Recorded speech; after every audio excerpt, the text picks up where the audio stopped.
My blog is at Austinpreneur.com, and I kind of mashed those two words together, and I felt it was really appropriate for me. And it combines these two things that I really love and am passionate about, Austin and entrepreneurship. And Austin, as I was saying, representing Texas, which everybody from Texas is proud to be from Texas, a strong sense of education, music. Austin's full of what I call capitalist hippies. So they're green and they want to change the world and make it better, but they also want to go build business and make money and do that. And then there's a lot of geeks in Austin.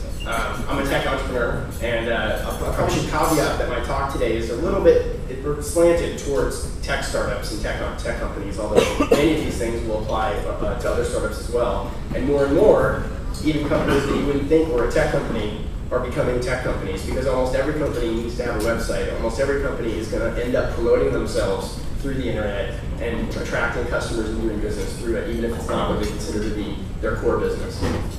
But most importantly, this is what's really fun for me, and that's why I do it. I really love being around entrepreneurs. I love talking to other entrepreneurs. I really enjoyed all the other speakers that we heard today, and the reason why we do Capital Factory, above all the other kind of official reasons of helping people out, and helping the economy, and investing in startups, because it's really fun. It's what we like to do.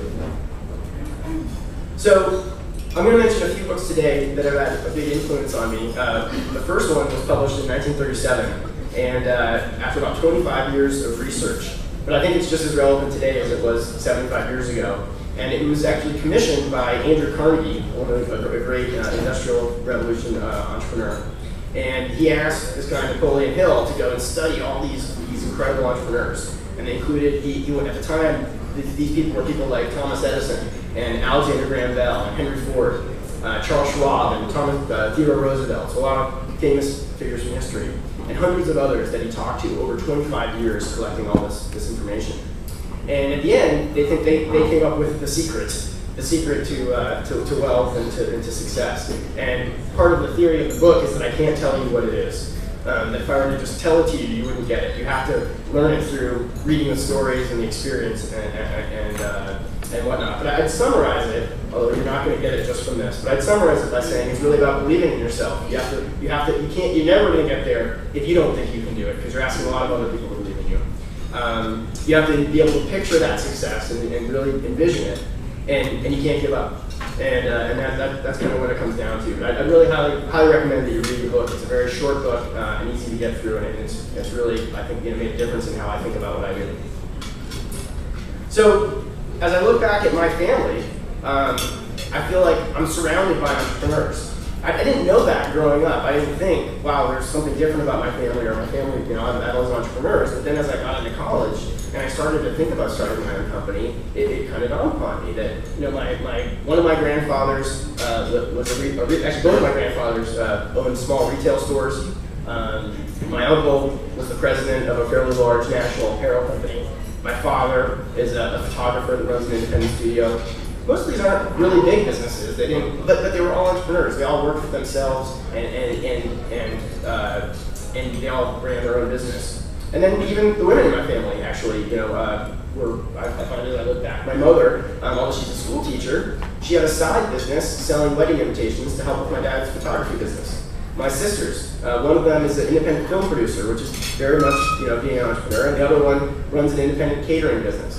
And so, while these aren't big companies that turn into hundreds of millions of dollars, what this meant for me is growing up, it was okay to be an entrepreneur. It wasn't something that was intimidating or something that I was afraid of. It seemed like everyone around me was doing it, and so that made it accessible to me. And I think that's really important.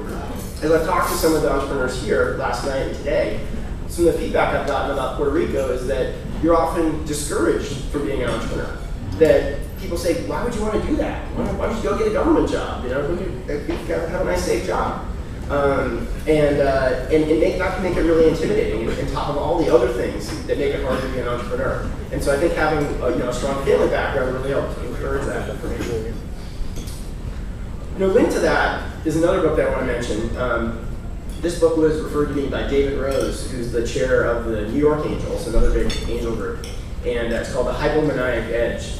And it basically says that all of us entrepreneurs are crazy. just only a little bit crazy. And that little bit of crazy is good enough. And you've got to be a little bit crazy to think that you can do all this stuff when everybody else says that you can't.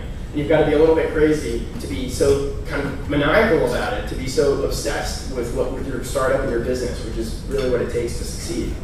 And so this book, actually in some ways similar to the last that I mentioned, looks through many well-known entrepreneurs in history and shows how they're all a little bit crazy, what some of those traits were.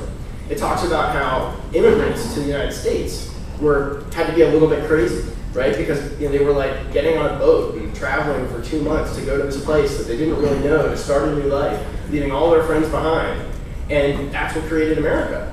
And not surprisingly, that kind of infected our gene pool, right? We've got a bunch of people that were willing to take those kind of leaps, and that's a lot like what it is to go start a company. So one of the things that I'm most proud of for my career is that I helped to create more than 1,000 jobs. That to me is a really measurable success of entrepreneurship, and one of the great reasons for being an entrepreneur is that you really create something out of nothing. You're creating value and you're creating wealth. I started at Carnegie Mellon for college, and I was there starting in 1994, and started doing just some consulting work. It wasn't something that, I wasn't trying to start a business, I was trying to buy some more pizza and beer. And not surprisingly, I think a lot of people think that startups have to be this great invention or this great new idea that I have that's going to change the world. And while those are great, I like those, most of my businesses were not nearly that exciting. Most of them actually happened by accident, and I think a lot of great ones do. While I was doing this consulting, one of my customers offered to pay me money to do something else. They said, hey, you keep coming and fixing our servers for us. How about we just pay you a certain amount every month, and you run the servers for us, and you just keep them working, because you seem to be able to do that pretty well. And I was like, oh, that sounds great. Like, I'm gonna get paid even if I don't have to do any work. And of course, I just assumed optimistically that everything was gonna work perfectly and it wasn't gonna get any work. And that was the beginning of my first company called Skyless. And Skyless was one of the first email marketing companies. We hosted big email servers, and we helped companies to host their email marketing. And now, this was back in 1996, and so this was technically it was a software as a service business, SaaS, which is a pretty popular term today. But back then, there was no SaaS businesses. I think the closest thing we had is we called it an ASP, an application service provider. But basically what we did is we hosted these big email systems. And that was a kind of fairly typical dormroom.com. I was in my fraternity house, and I was working by myself. And then suddenly there was too much to do, so I hired one of my fraternity brothers to go do customer service. And then we started getting some consulting projects, and I hired another one of my fraternity brothers to go program something for me. And it all kind of just grew very organically. And again, there was no big idea. It was more that I actually had the customers before I had the business. And over the course of going through school, I was very fortunate. And Brian said earlier about the right time to start a business. Well, it was really easy for me to start a business in college because I didn't have to pay rent. I didn't really have to pay myself. I didn't have a lot of the pressures that